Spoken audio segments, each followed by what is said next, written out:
She had one chance to get him 7 words before the people outside decided the night was over. Dani's hands were steady enough to pour coffee, steady enough to smile like nothing was wrong, but not steady enough to fold the tiny receipt without the paper trembling between her fingers. 7:58 p.m. The Sunset Diner's neon sign buzzed above the windows like it was warning her, not advertising pie. Through the front glass, Dani saw it again. The dark van down the block parked half in shadow like it belonged there. The silhouettes inside didn't move like people waiting for food. They shifted slowly, patiently, like they had time, because they were sure they'd win. Behind her, the diner was quiet in a way it never was. No regulars, no laughing families. Just the soft clink of a spoon, the hum of the soda machine, and the sound of her own heartbeat. In booth 3 sat Adrian Velasco. Even seated, he looked like the kind of man the room made space for. Calm, controlled, not a twitch in his face, like nothing in the world could surprise him. Across from him sat Vanessa, his fiancée. Perfect hair, perfect smile, perfect hands wrapped around a milkshake she wasn't even drinking.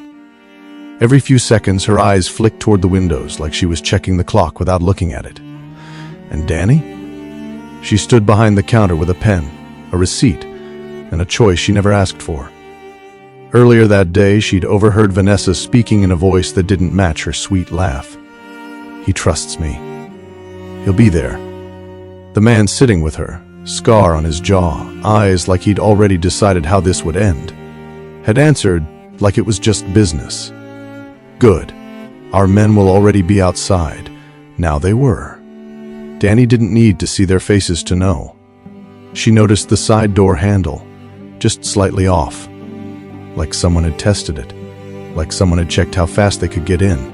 Her mouth went dry, and the worst part?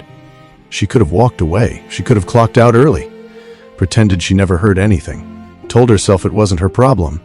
Men like Adrian Velasco didn't end up in small diners by accident. He had enemies for a reason.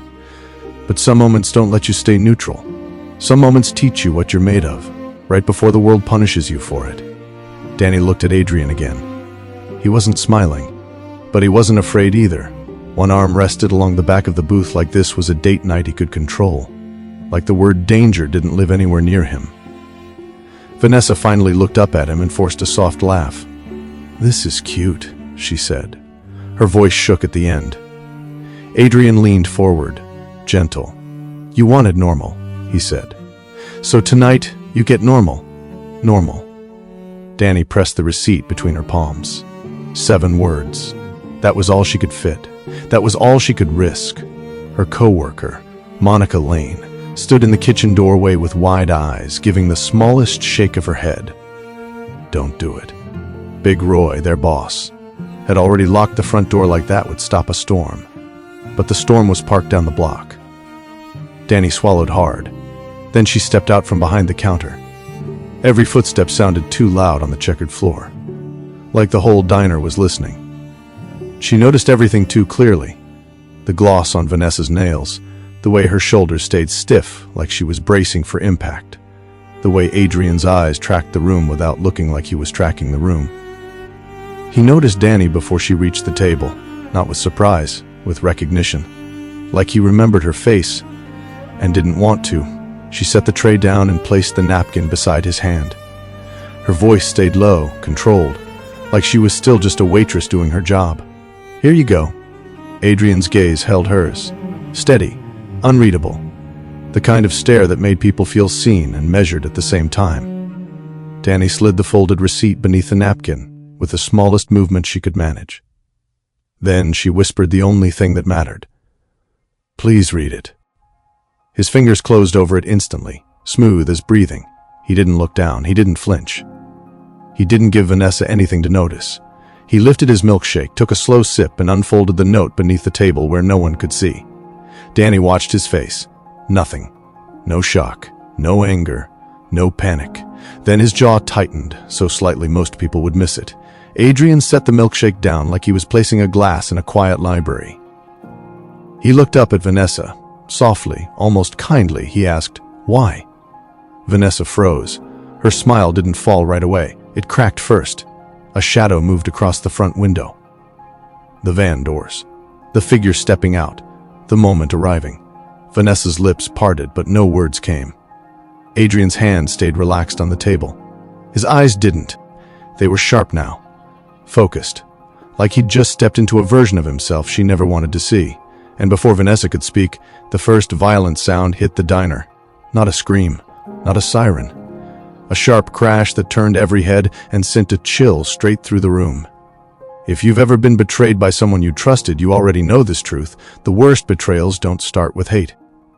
They start with someone smiling at you, while the deal is already done. Dani woke up to the smell of cornmeal and butter, and her mama humming like the day had no problems waiting outside. "Girl, if you don't get up, you'll be late and blame the bus again," Loretta called from the kitchen without turning around. Dani rolled out of bed, pulled on sweats, and padded down the hallway. Terrell was already at the table, hoodie on, spooning cereal like it was a job. He looked up. "Morning. Your face looks like you owe somebody money." Dani snorted. "I owe rent. That count?" Loretta set a plate down in front of her. "Eat. You work better when you eat." Dani took a bite, warm and sweet, and let her shoulders drop for half a second. This was the part of her day that felt safe, the part she tried to hold on to. Tyrell leaned back in his chair. "So, you still going to that church rehearsal thing with Auntie Shonda?" Dani pointed her fork at him. "Don't Auntie Shonda me. It's choir practice. And yes, I'm going." Loretta gave Tyrell a look that didn't need words. "You going too? Your little self needs more than video games and that loud music." Tyrell groaned. "It's not loud. It's motivational." Loretta's eyebrows rose. "Motivational to who? The neighbors?" Dani laughed, then caught herself. She didn't want to laugh too hard. Loretta had been carrying a lot since Dani's dad passed. Too many bills. Too many quiet nights. Too many we'll figure it out mornings. Dani reached across the table and squeezed her mama's hand. "We good, Ma?" Loretta squeezed back, quick and firm. "We stay good. That's the point." Dani's phone buzzed on the table. A text from Monica Lane. "Monica, that rich couple is back tonight." Dani stared at it longer than she meant to. Terrell noticed. "Who's that?" "Nobody," Dani said too fast, flipping the phone screen down.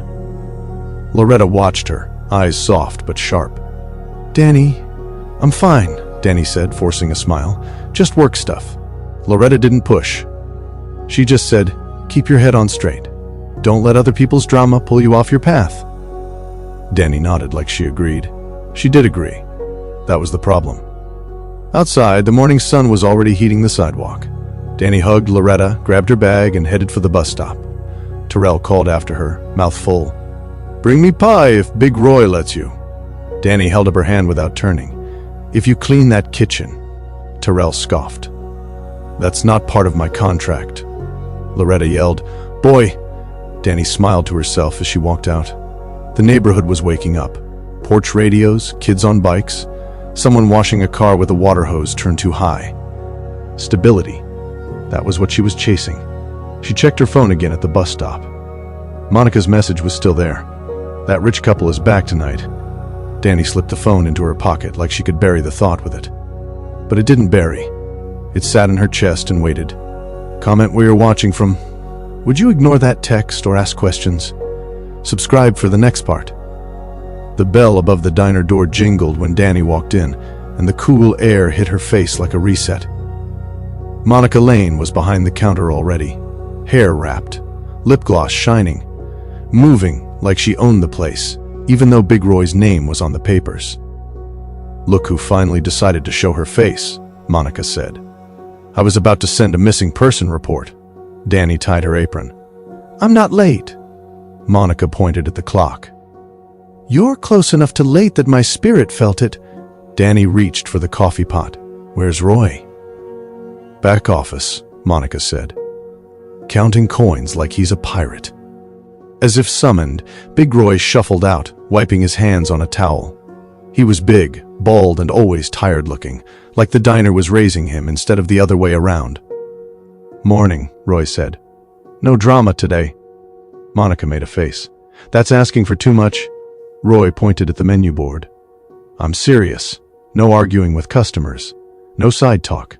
If you see trouble, you call me. You don't handle it. Dani nodded. Yes, sir. Roy looked at Dani like he wanted to say something else. He didn't.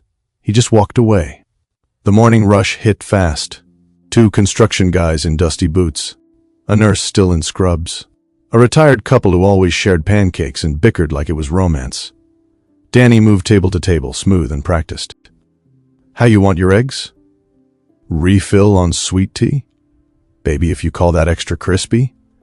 The kitchen gonna fight you, Dani joked, and the customer laughed like she needed it. Monica slid by her with a tray. You got a minute? Dani leaned close. If I say yes, it's a lie.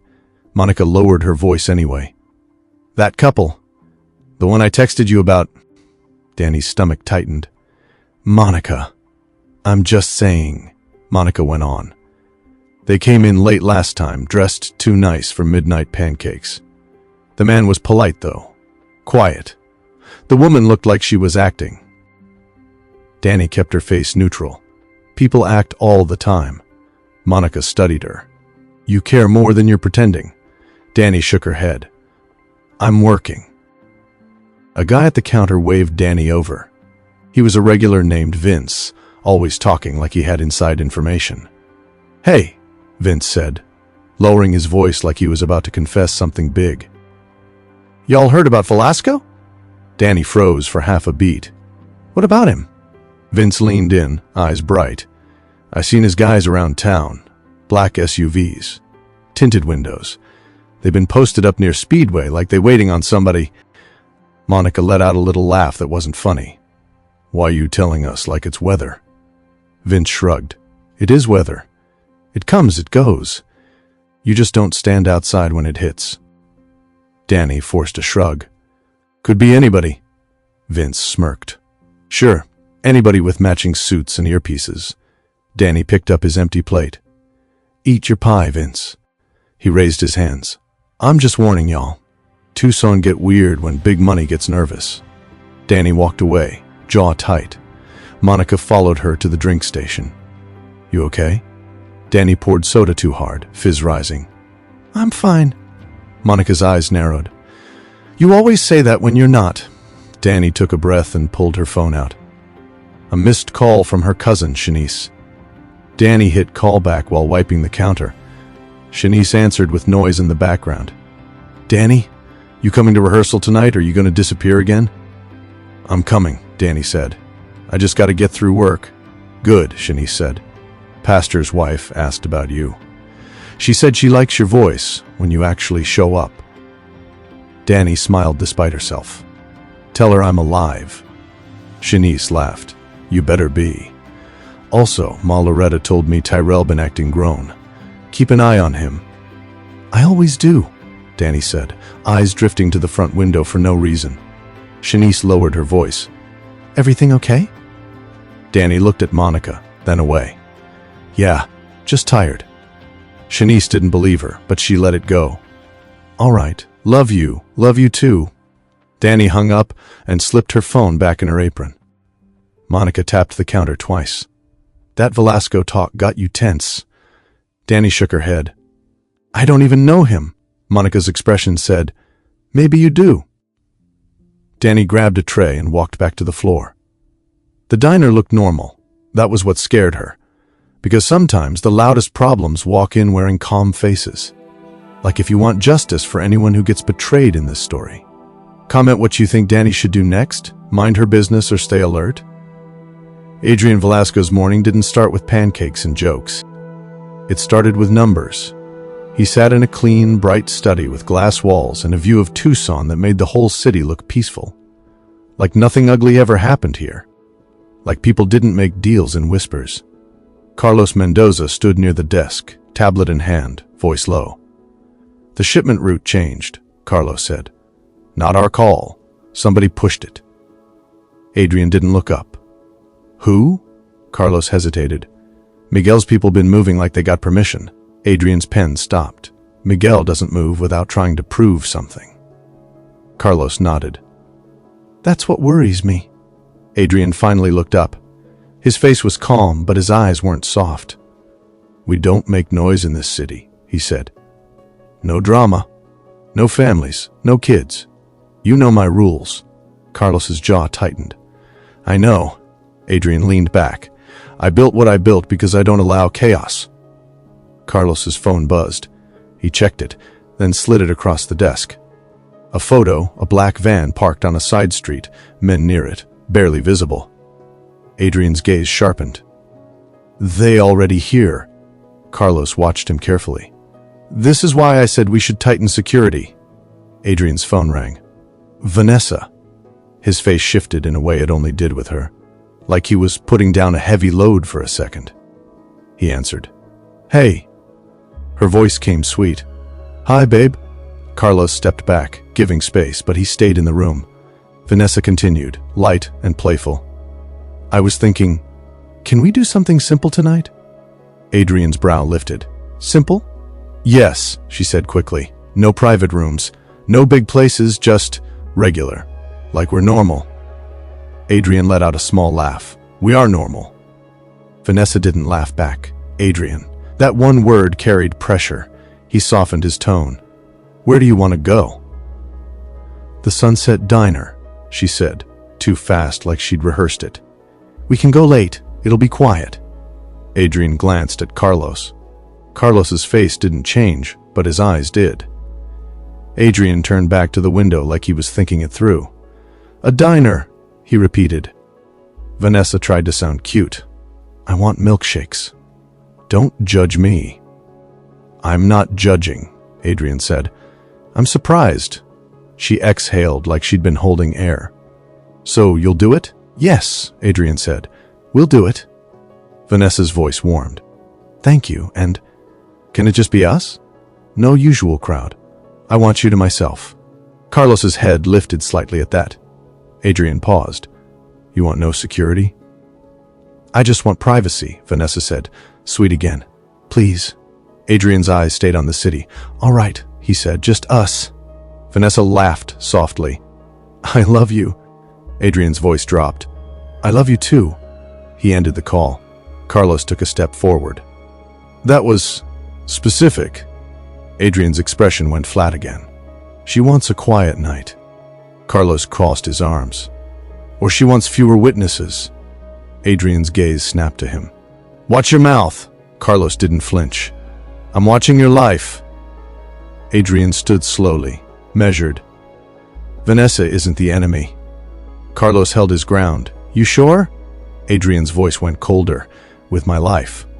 Carlos looked down for a second, like he didn't like what he was hearing. "Then let me at least put eyes outside that diner." Distance.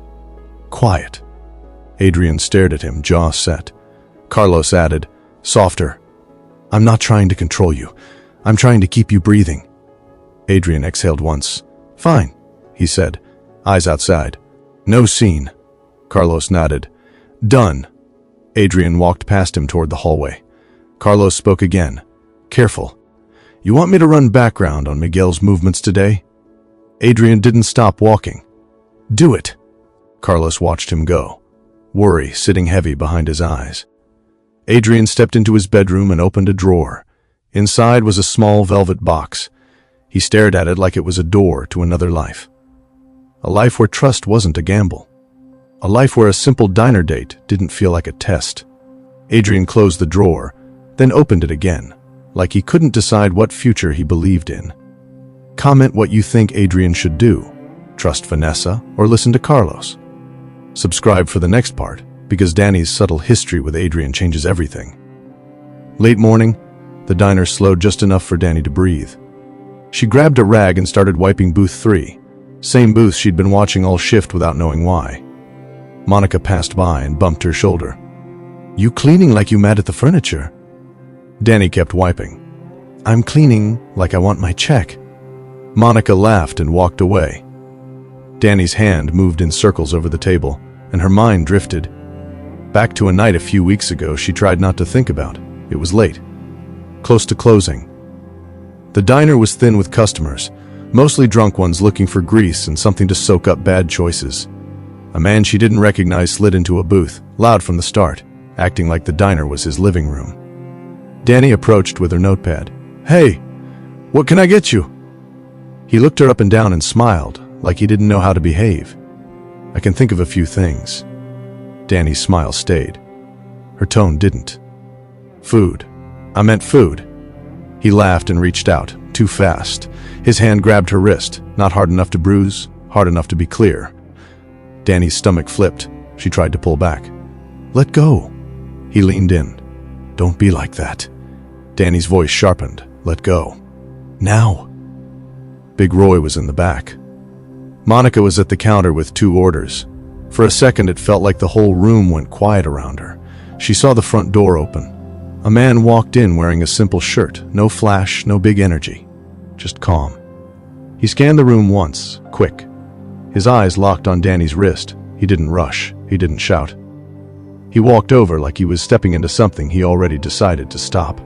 "Take your hand off her," he said. The drunk guy snorted. "Who are you?" The man didn't answer the question. He asked his own. "You want to eat, or you want to leave?" The drunk guy laughed again, but it sounded weaker. "Man, get out of my face." The man's gaze didn't move. His voice stayed even. "Last warning." The drunk guy hesitated like his pride wanted to fight, but his instincts told him something else. He let go. Dani pulled her wrist back and held it close to her body, trying not to show how shaken she was. The man turned to Dani. "You okay?" he asked, like he actually cared. Dani nodded, still breathing hard. "Yeah." He looked at the drunk guy one more time, then slid a bill onto the table. Too much money for the single coffee the guy had ordered. He leaned toward Dani, voice low so only she could hear. "People should feel safe where they work." Dani blinked, caught off guard. He didn't wait for her to respond. He turned and walked out as quietly as he came. Monica rushed over late, eyes wide. "Dani, what happened?" Dani forced a laugh that didn't fit. "Nothing. It's fine." But it wasn't fine because Dani never forgot that man's face. She never forgot the way he didn't act like a hero, just a person with rules. And now, wiping booth 3, Dani stared at the clean table like it could answer her questions. That was Adrian Velasco. And the scary part was not that he stepped in. The scary part was that he made her believe, for 1 second, that some people in dark worlds still had a line they wouldn't cross. Dani's phone buzzed again in her apron. Another message from Monica. "Monica, I'm serious. That rich couple. Tonight. Be careful." Dani stared at it, throat tight, and looked toward the front window. The day was still bright, but something in her already felt like night. Like if you think Dani's kindness is about to cost her. Comment what you'd do if you recognize the man you're supposed to ignore. The lunch rush thinned out like the diner exhaled. Monica Lane stacked plates. Big Roy counted cash in the back. Dani wiped the counter and tried not to think about the text from earlier. Then the bell above the door jingled. A woman walked in wearing oversized sunglasses and a wide-brim hat, even though the sun outside was bright. She moved like she didn't want to be seen, but also like she was used to people looking anyway. Behind her came a man with a scar along his jaw and a calm face that didn't match his eyes. Dani's hand paused on the rag. Monica leaned toward her. "That's her," she whispered. "That's the woman." Vanessa Porter didn't scan the diner like a customer. She scanned it like she was checking exits. The scarred man didn't sit right away. He stood half a second, looking at the windows, the kitchen door, the corner booth, like he was marking positions. Then they slid into the far booth with their backs to the wall. Dani grabbed her notepad and walked over with a polite smile that felt too thin. "Hi," Dani said. "Can I get you anything?" Vanessa's lips curved, but her eyes stayed tight. "Iced tea," she said. The scarred man didn't look at Dani. "Nothing." Dani wrote it down. "All right." As she walked away, she felt his gaze follow her for a moment, like a warning. At the drink station, Monica murmured, "Tell me she's not about to bring drama into my shift." Dani poured the iced tea and kept her voice low. "Just act normal." "Normal," Monica repeated. "With a man who looks like he sleeps with one eye open?" Dani didn't answer. She carried the drink back and set it down softly. Vanessa's fingers were on the table, tapping once, twice, then stopping like she realized she was doing it. Dani turned to leave. The scarred man spoke. "Wait." Dani stopped, face still neutral. "Yes?" His eyes stayed on Vanessa. "Tell Roy we'll need privacy." Dani's stomach tightened. "Roy doesn't close sections for customers." Vanessa's head snapped up. "It's fine," she said quickly. "Too quickly. We're fine right here." The scarred man's jaw flexed. He leaned in closer to Vanessa, voice lower. Dani should have walked away. She didn't. She moved toward the next booth like she was wiping, rag in hand, keeping her back turned. Close enough to hear, far enough to pretend she couldn't. The scarred man spoke in a calm tone that made Dani's skin go cold. "Tonight, make sure he comes alone." Vanessa's voice dropped. "I told you. He trusts me." The scarred man didn't blink. "Trust is a door. You're the key." Vanessa swallowed. "Just hold up your end." "Your end?" he asked, almost amused. "My freedom," Vanessa snapped, then softened like she remembered where she was. "I get my freedom. Once it's done, I walk away." "I don't want to be part of this anymore."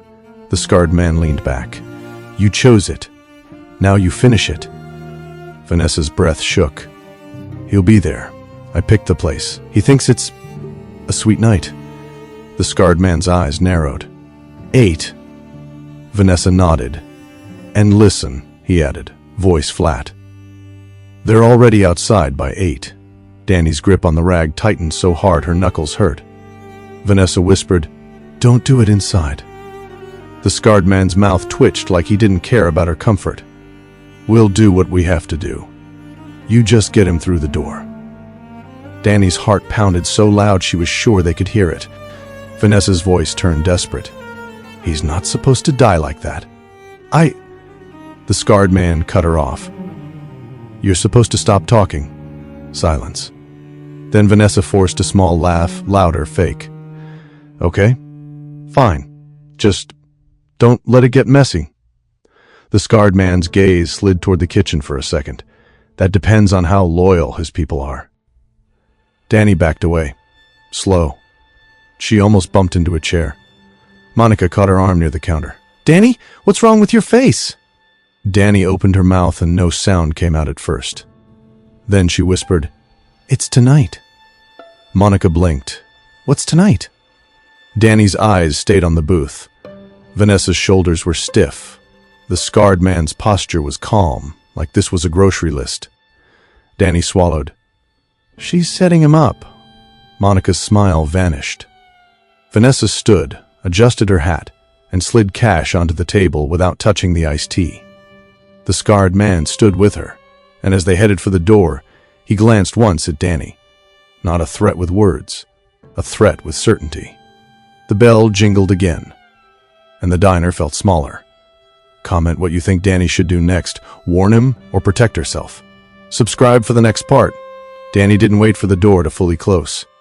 She grabbed Monica's sleeve and pulled her toward the back hallway. "Now." Monica stumbled after her. "Dani, you're squeezing me like I stole something." "I need Roy," Dani said. Monica's voice sharpened. "What happened at that booth?" Dani pushed open the office door without knocking. Big Roy looked up from a pile of receipts. "Hey!" Dani shut the door behind her. "Roy, we got a problem." Roy's eyes narrowed. "What kind?" Monica crossed her arms. The kind Dani only gets when she's about to do something reckless. Dani took a breath. Her voice came out fast. "Vanessa Porter just met with a man, scar on his jaw. She's setting up Adrian Velasco, tonight. 8. They said he has to come alone. And they said people are already outside by 8. Roy stared at her like he didn't want to understand. Monica's face went pale. "Say it again," she whispered.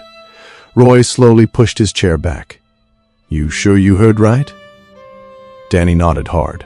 I heard the words. Clear. Roy ran a hand over his head. "This is cartel business," Monica finished, voice thin. She looked at Dani. "And you're about to get us all hurt." Dani's eyes stung, but she held steady. "He's walking into it." Monica shook her head. "Dani, that's not our world." Dani snapped. And that means what? We pretend we didn't hear somebody planning to take a life? Monica's voice rose, then dropped quick, like she remembered the walls were thin. It means we stay alive. It means we don't play hero. Roy stepped between them, palms out. All right. We need to think. Dani pointed toward the front. Thinking won't save him. Roy's mouth tightened. Calling the police might. Monica let out a bitter laugh. And you think they'll rush over because a waitress heard a rich lady whisper something? Roy hesitated. That hesitation was the answer. Dani's chest rose and fell faster. She looked from Roy to Monica. So what? We do nothing? Monica moved closer to Dani, voice soft now, pleading. Listen to me. People like Adrian Velasco. They don't need saving. He has men. He has money. He has weapons. If something happens, he'll handle it. Dani shook her head. He won't handle it if he doesn't see it coming. Monica's eyes searched her face. Why do you care this much? Dani swallowed. Because she remembered a quiet man stepping between her and trouble without making her feel small. Because she heard fear in Vanessa's voice and still saw her choosing betrayal. Because Dani's mama raised her to be the kind of person who doesn't turn away from wrong just because it's dangerous. Dani said it plain. Betrayal doesn't get a pass because he's dangerous. Roy exhaled. Dani, you warned him. You put a target on yourself. Dani's hands trembled. She hated that they trembled. I know. Monica's voice cracked. Then don't. Dani looked down at the desk. A receipt pad sat beside Roy's calculator. Small, cheap, ordinary. Her eyes locked onto it like it was the only thing in the room that made sense. An idea landed. Not a phone call, not a speech, not a dramatic scene. Just paper and ink. Dani stepped forward and picked up the pad. I can write it, she said quietly. Monica's eyebrows lifted. Write what? Dani's voice dropped. A warning. Something short. Something I can slip. Something nobody else hears. Roy stared at the pad, then at Dani. That's still meddling. Dani nodded once. But it's not loud meddling. It's not a fight. It's a chance. Monica grabbed her arm. Dani turned to her. If it was Tyrell walking into something like that, would you want someone to say something? Monica's mouth opened, closed. Her eyes went wet. Roy stood still for a long moment, then said, If you do this, you do it smart. You don't say his name out loud. You don't act weird. You don't... I know, Dani said. Roy looked at Monica. Lock the back door early. Keep the lights on. If anything feels off, you call me. You don't move. Monica's voice was barely a whisper. And what about her? Roy looked at Dani. You sure? Dani pressed the receipt pad to her chest. No, she said, but I'm doing it anyway. Monica pulled Dani into a quick hug that felt like fear. You better not make me regret loving you, she whispered. Dani hugged her back tight. I'll be careful. But they all knew careful didn't mean safe. Not tonight. Like if you want justice for Dani for even trying to do the right thing, comment what you think Roy should do. Call the police or stay quiet. Adrian stood in front of his closet like he was choosing between two versions of himself. Carlos leaned against the doorway, arms crossed. You're really wearing linen to a diner? Adrian smirked. It's a date, not a meeting. Carlos's eyes didn't smile. That's the problem. You keep calling it a date like the world stops because you want it to. Adrian buttoned the shirt anyway. The world doesn't stop, he said. I just want one normal night. Carlos took a step in. Normal isn't something you rent for 2 hours. Adrian looked at him. You done? Carlos stopped talking. For a second, then he said, Your security is outside. Quiet. Distance. Adrian nodded. Good. Carlos watched him cross the room to the dresser. Adrian opened the top drawer and pulled out a small velvet box. Carlos's eyes flicked to it. You proposing again? Adrian didn't answer right away. He opened the box, stared at the ring inside like it was proof he still believed in something clean. I never gave her what she deserved. Adrian said. Carlos raised an eyebrow. Power? Protection? A lifestyle? Adrian's voice went flat. Peace. Carlos didn't respond. Adrian closed the box and slipped it into his pocket. His phone buzzed.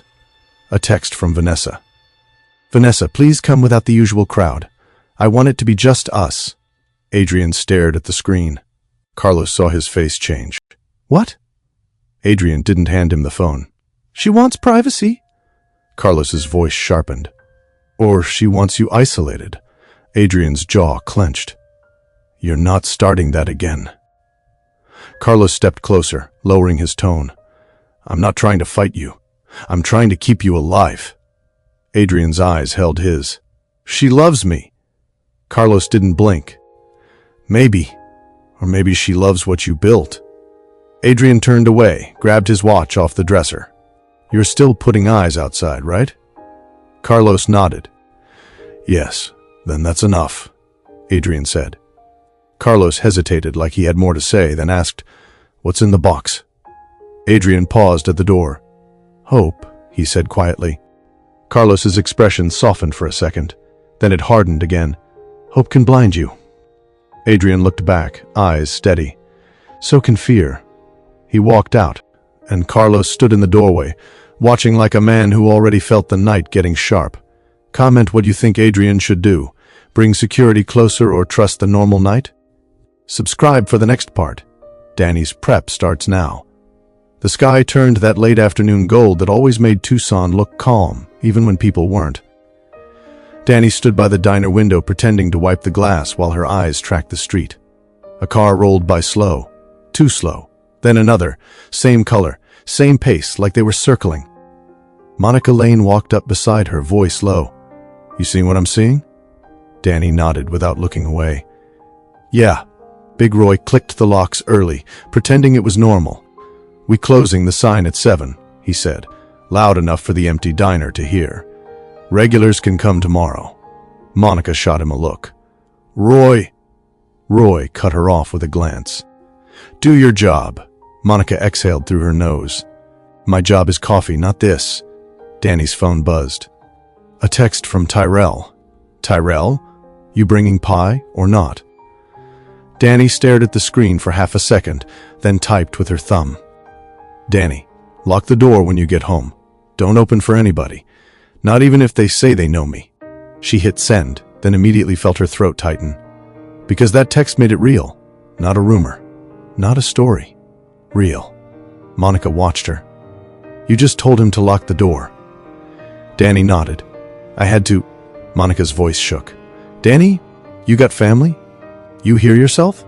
Dani didn't answer. She reached into her apron and touched the receipt pad. Big Roy came out from the back holding a small flashlight and a broom. Side door stays locked. If anybody knocks, we don't answer. Monica's eyes went wide. They knock, Roy. They don't knock. Roy's jaw clenched. Then we stay ready. Dani moved to the supply closet, grabbed her pen, and stood still for a second, letting the quiet close in. She didn't pray like she was performing. She prayed like she was asking for strength. God, she whispered, barely moving her lips. Let me do the right thing. She slipped the pen into her apron. Outside, another car rolled by, slow. Dani watched it go. Then she looked at the clock above the grill. 6:41 p.m. She had a little time. Not enough, but a little. And in that little time, she had to decide what 7 words could change a whole night. Like if you think Dani's warning is going to save him, or put her in danger. Comment what you think Dani should write on the note. 7:58 p.m. Big Roy clicked the closed sign over like it was just another Tuesday. It wasn't. The neon outside kept buzzing anyway, bright and stubborn, like it didn't know how to stop. Inside, the diner looked too clean, too quiet. The air felt tight, the kind of quiet that makes you hear the fridge motor, the drip of the soda machine, the shift of your own shoes. Dani stood by the counter with her apron pocket heavy from the folded note. Monica Lane hovered near the coffee station, hands clasped. I hate this, she whispered. I hate every second of this. Roy checked the side door again. Locked, he muttered. Nobody opens it. Nobody. Dani nodded, eyes on the front windows. Down the block, that same dark van sat like it owned the street. A shape moved behind the windshield. Dani's throat went dry, then headlights swept across the glass. A silver Mercedes rolled up slow, smooth, expensive. Monica grabbed Dani's arm. "That's him." Dani's pulse jumped. She watched the driver's door open. Adrian stepped out first. Even in a simple shirt, he carried himself like the street belonged to him. Not loud, not flashy, just controlled. He walked around and opened the passenger door. Vanessa stepped out and adjusted her purse strap like she was getting ready for a picture that wouldn't be taken. Adrian held her hand as they walked toward the entrance. Vanessa's eyes flicked down the street, fast, then back to her smile. Dani caught it. Adrian didn't. Or maybe he did, and he didn't want to. The bell jingled when they came in. Adrian glanced at the empty diner. "Private tonight?" he asked, tone light. Roy forced a grin. "Slow day. Figured we'd close early." Adrian nodded like that made sense. "Appreciate you staying." Vanessa slid into booth 3 without looking around too much. Like looking might give her away. Adrian sat across from her, relaxed shoulders, calm face. He tapped the table once. "Milkshakes," he said, trying to sound playful. "2, chocolate." Vanessa's laugh came a second late. "You and your milkshakes." Adrian smiled. "You wanted simple. This is simple." Dani walked toward the booth with a glass of water first, buying herself a second to breathe. Vanessa's fingers were wrapped tight around her purse strap, like it could keep her steady. Her eyes flicked to the window again. Outside, a shadow moved. Dani set the water down, then stepped away before her hands gave her away. Monica leaned close at the counter. "This is it," she breathed. Roy whispered, "Dani, if you're going to do it, you do it clean." Dani touched the note through the apron fabric. She didn't feel brave. She felt responsible. Comment what you think is outside that diner right now. Subscribe for the next part. Dani poured the milkshakes herself because her hands needed something to do.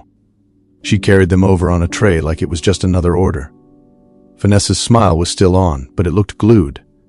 Adrian was talking, trying to make the moment soft. "Remember when you said you wanted a normal life?" he asked. "No big rooms, no people hovering, no pressure." Vanessa nodded too fast. "Yeah, this is good." Adrian pushed one milkshake toward her. "So tell me something real," he said. "Not the polished answer. The real one." Vanessa's lips parted, then closed. "Adrian?" Dani slid the glasses down carefully. She placed a napkin by Adrian's right hand. Her voice was low, almost nothing. "Please read it."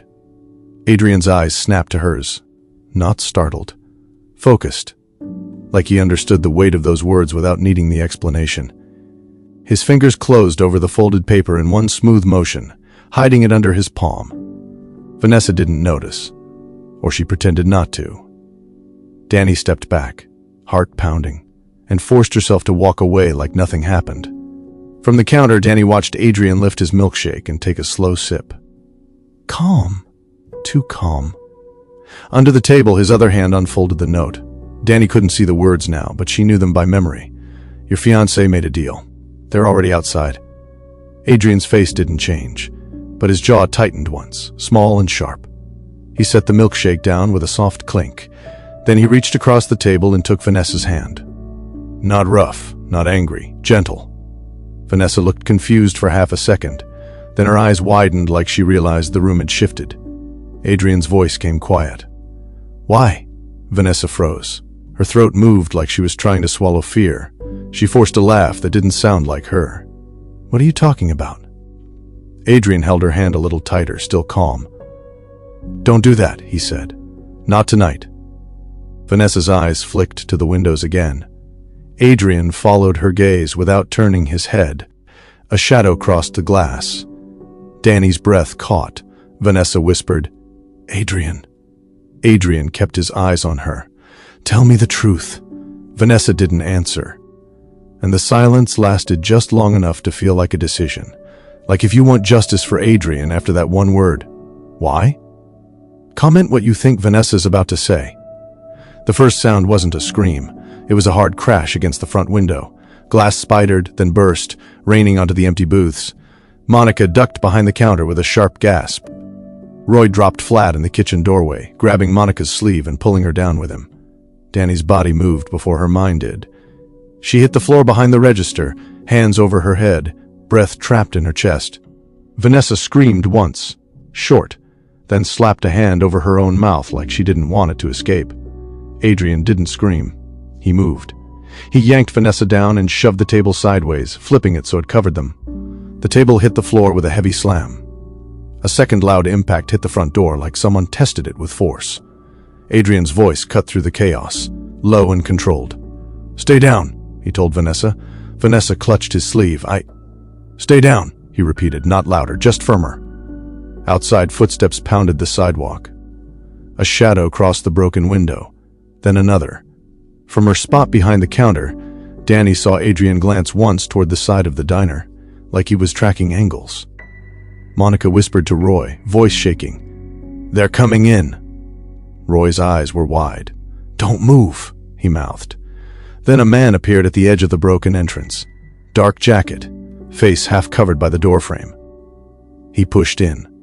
Adrian rose just enough to see, then dropped again. No panic, just timing. A sharp series of pops hit the air, fast and brutal, but kept distant, more like thunder than anything you could see. Dani squeezed her eyes shut and fought the urge to crawl.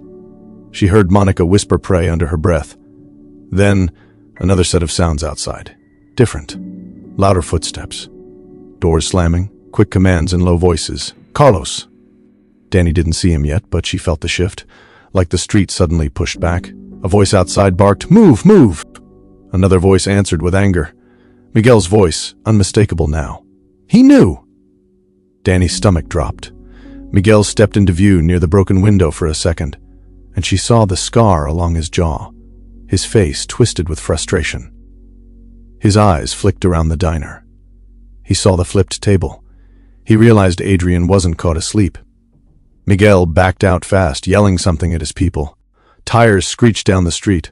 The van that had been parked down the block rolled forward, then peeled away hard. A final heavy slam hit the door, like a last attempt that failed.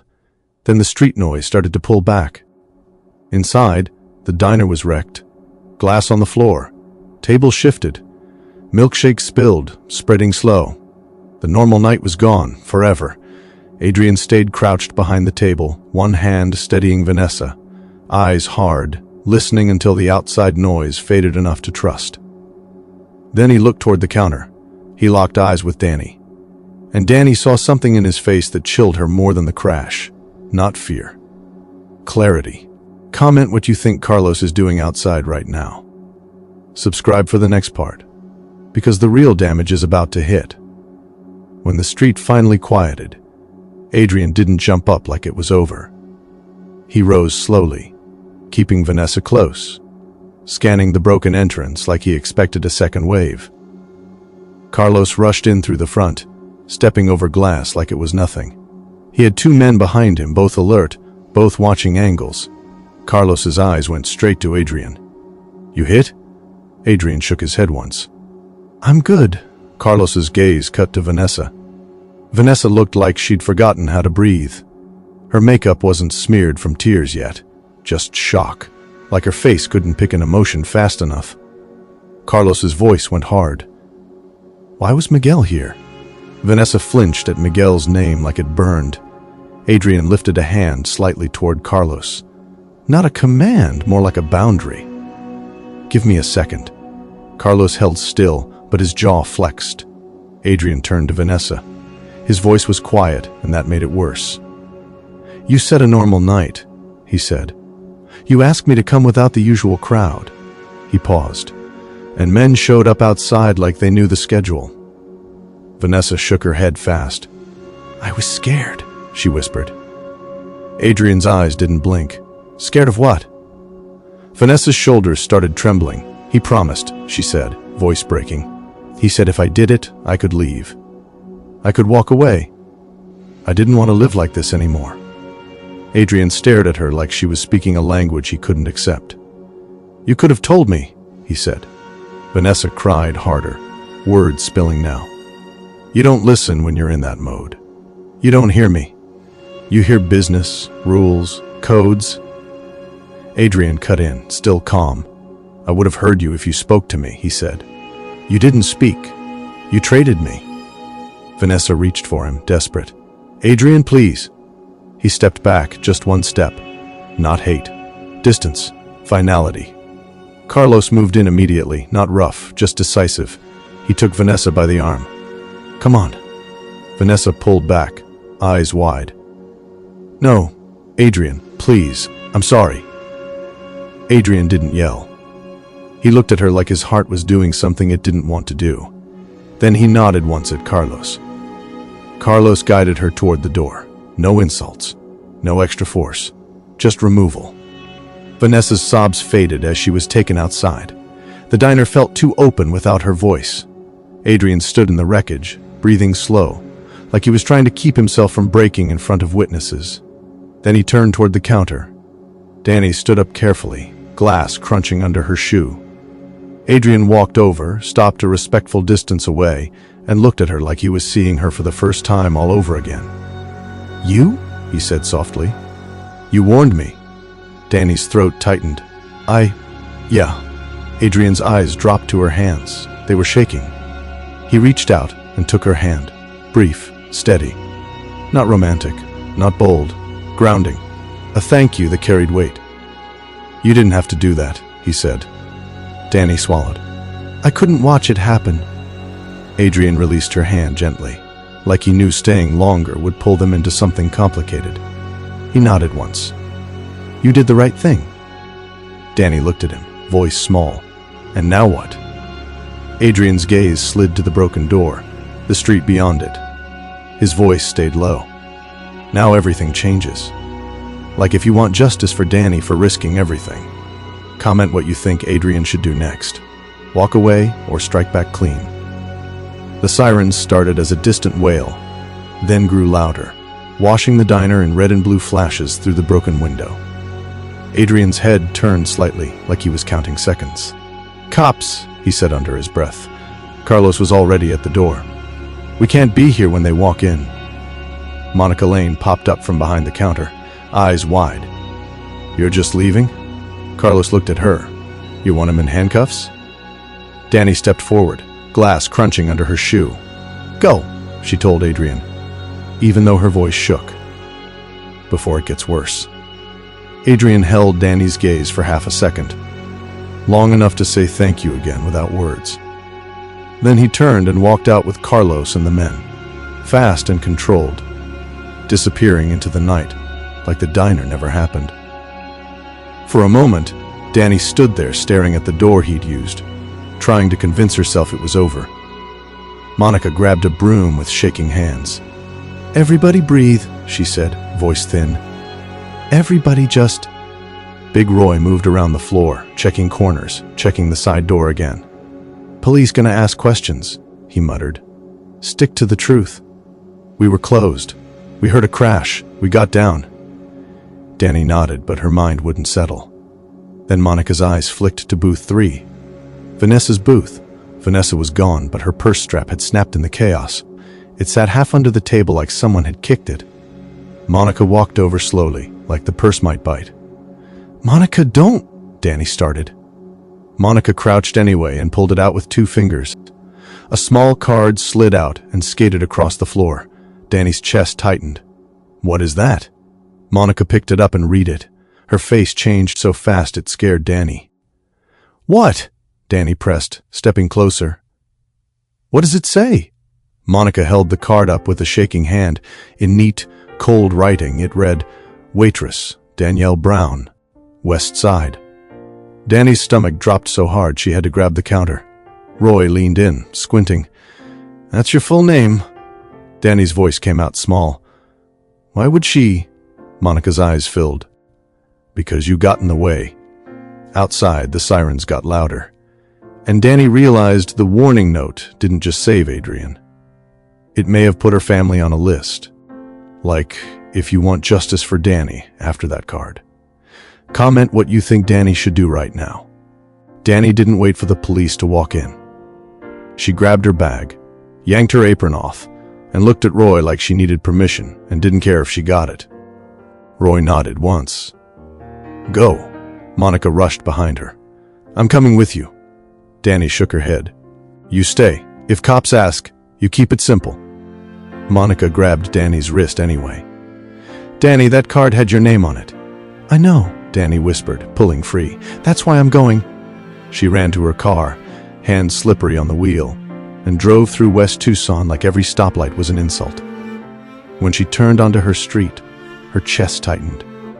2 houses down, a neighbor's porch light clicked on like someone saw her coming. Aunties, cousins, community, people who didn't play about each other. Her cousin Shanice was already outside on the porch, wrapped in a hoodie, phone in hand. "Dani," she called. "What's going on? Your mama called me crying." Dani parked crooked and jumped out. "Where's Tyrell?" Shanice pointed inside. "In the living room. He locked the door like you said." Dani rushed in. Loretta stood by the couch, face tight, eyes glossy. Tyrell sat forward, elbows on his knees, trying to act calm and failing. The moment Dani walked in, Loretta's voice broke. "Danielle, what did you bring to my door?" Dani stopped cold. Tyrell stood up. "Sis, who was that number that called the house earlier?" No one spoke, he swallowed. They just stayed on the line. Dani's skin went cold. "When?" 20 minutes ago, Tyrell said. Then again, same thing. Loretta grabbed Dani's face with both hands, forcing eye contact. "Tell me the truth." Dani's throat tightened. She could have lied. She almost did. Then she saw her mother's fear and realized lies wouldn't protect anybody. So she told it, not every detail, not the whole world, just the part her family needed. "The woman he was with," Dani said quietly, "she set him up. And when I warned him, she left something behind. My name. Our side of town." Loretta's hands dropped slowly. "Lord." Tyrell's eyes widened. "Wait, so we in it now?" Dani stepped closer to her brother. "No, listen to me. You stay inside. You don't open for anybody. Not friends, not strangers, nobody." A knock hit the front door. Everybody froze. Then Shanice's voice came from outside. "It's me, Shanice, open up!" Loretta exhaled like her lungs remembered how. Tyrell moved toward the door. Dani stopped him. "Wait." She peered through the curtain first. Shanice stood there with 2 older women from church, Auntie Marlene and Auntie Kendra, both holding their purses like they were ready for anything. Dani opened the door. Auntie Marlene stepped inside and looked Dani up and down. "Baby, you okay?" Dani's eyes stung. "I don't know." Auntie Kendra pointed at the windows. "We're not leaving y'all alone tonight. Not with the way people been moving." Loretta's voice shook. "I don't want trouble at my house." Auntie Marlene's face hardened. "Trouble don't ask permission. We just make sure it doesn't take anything." Dani turned back to her mother, voice low.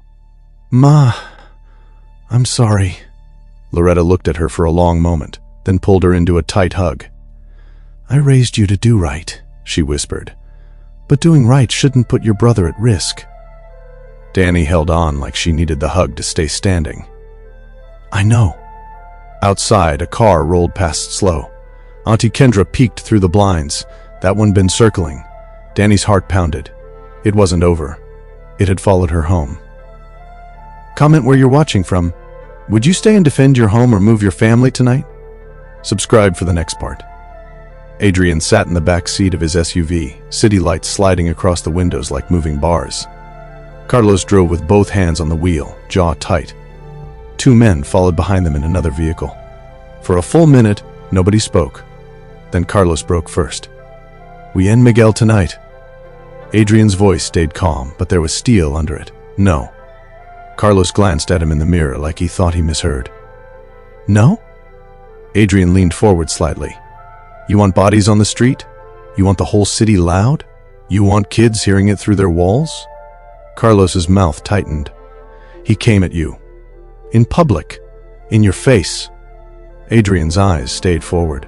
"He came at me using a woman who should have trusted me." Carlos's hands tightened on the wheel.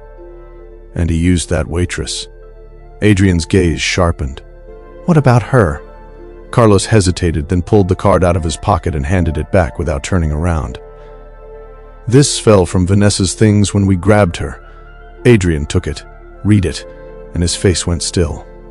Waitress Dani Brown, West Side. The car felt smaller. Adrian's voice dropped. She gave them the waitress. Carlos's tone turned hot. That's why Miguel had men outside early. He wasn't just hunting you. He was setting a message. Adrian stared at the card like it was heavier than paper. Carlos continued. We hit Miguel hard, fast, and loud. Make it so nobody tries this again. Adrian shook his head once. Betrayal ends at the traitor, he said. Families don't pay. Carlos exhaled sharply. That's a nice rule. Miguel doesn't follow rules. Adrian's eyes lifted, controlled anger in them. Then I will, he said, because I'm not becoming him just because he tried me. Carlos was quiet. Adrian's voice softened a fraction. My world spilled into hers, he said.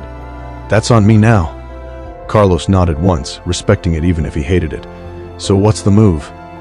Adrian looked out at Tucson, quiet streets, normal houses, people who didn't know how close chaos had come.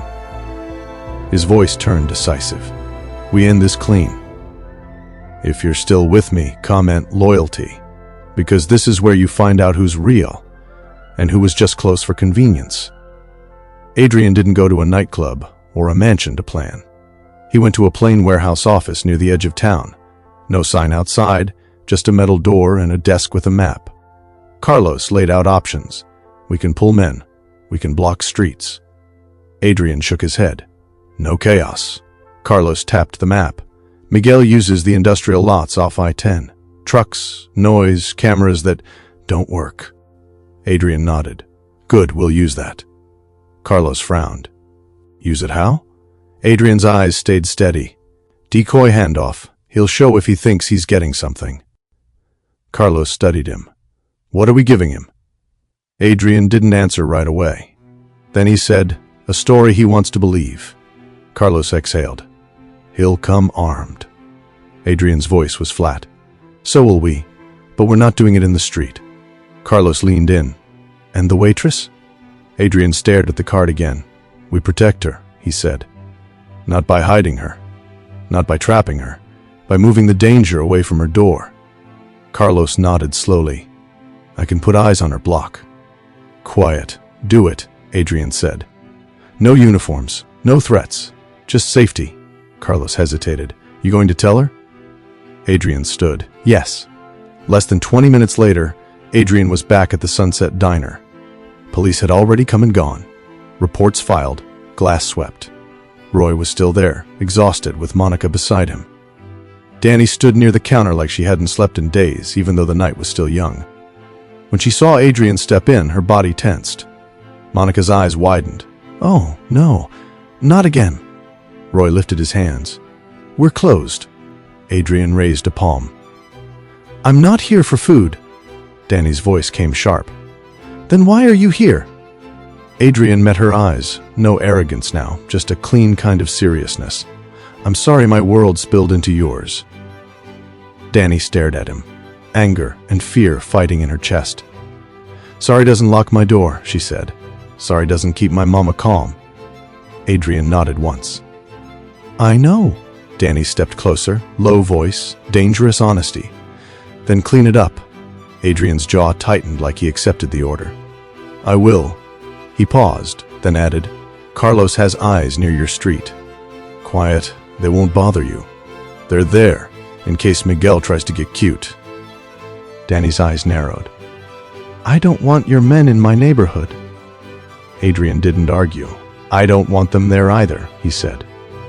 But I owe you safety until this ends. Dani's throat tightened. And when it ends? Adrian's gaze didn't move. Then you go back to your life, he said, and I make sure you can. Monica swallowed hard. Roy looked between them, uneasy. Dani held Adrian's eyes for a long moment, then nodded once. Not trust. Permission. Comment what you think Adrian's clean plan should be. Call the cops, set a trap, or disappear. Subscribe for the next part. The decoy location sat at the desert edge, where the city lights thinned out.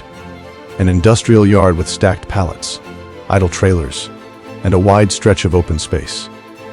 Carlos parked 2 blocks away with a clear view. Adrian stood inside the yard near a single truck, calm like he wasn't bait. A phone buzzed in his hand. One of Miguel's numbers. Adrian answered. "You wanted to talk." Miguel's voice came through smooth, confident. "I wanted to see if you still believed in romance."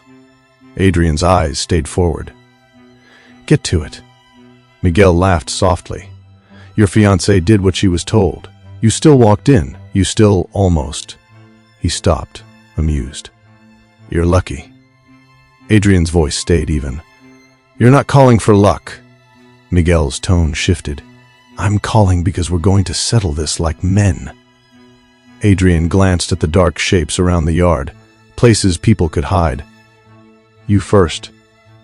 Miguel's footsteps crunched gravel as he entered the yard from the far side, just him and 2 men trailing behind, spaced out. He looked at Adrian and smiled like they were old friends. "Vanessa," Miguel said, shaking his head. "She thought she was buying her freedom." "That's cute." Adrian's eyes narrowed. "She set this up." Miguel shrugged. "She helped, but let's be honest. She was never the prize." Adrian's voice dropped.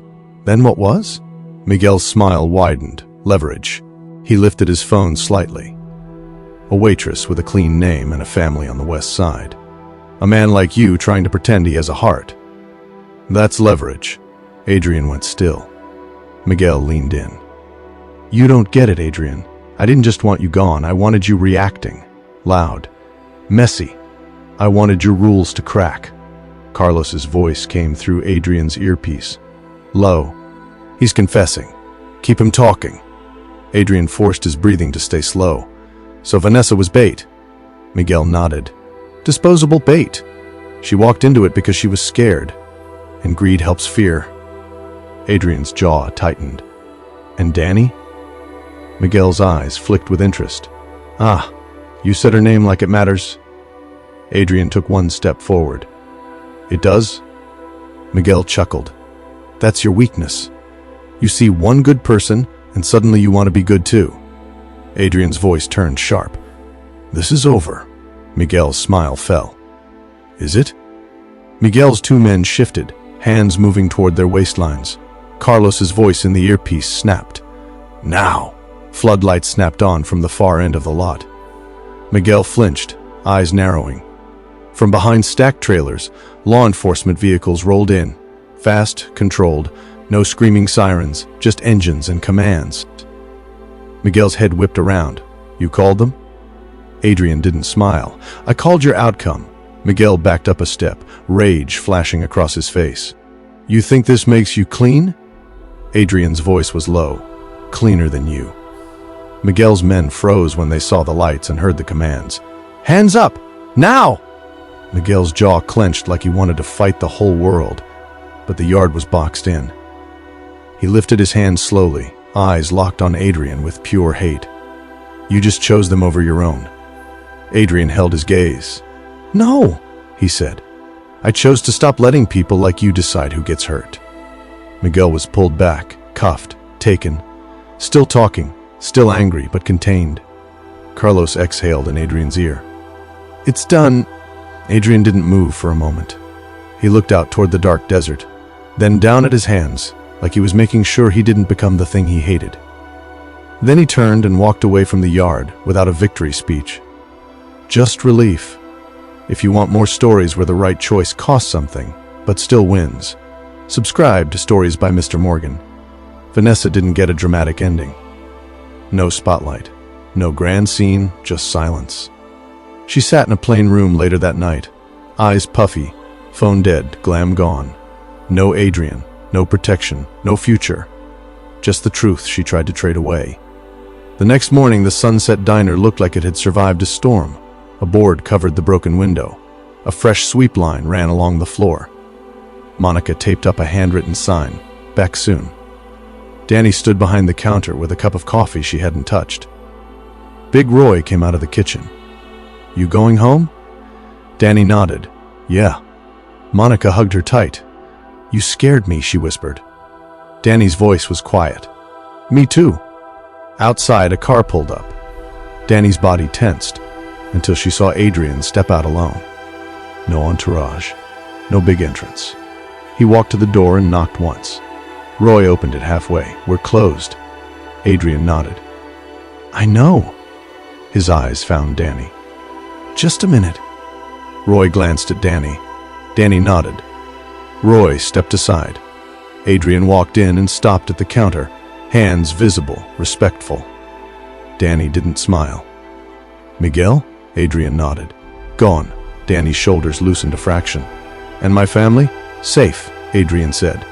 "No one went near your house after last night." Dani stared at him, looking for the catch.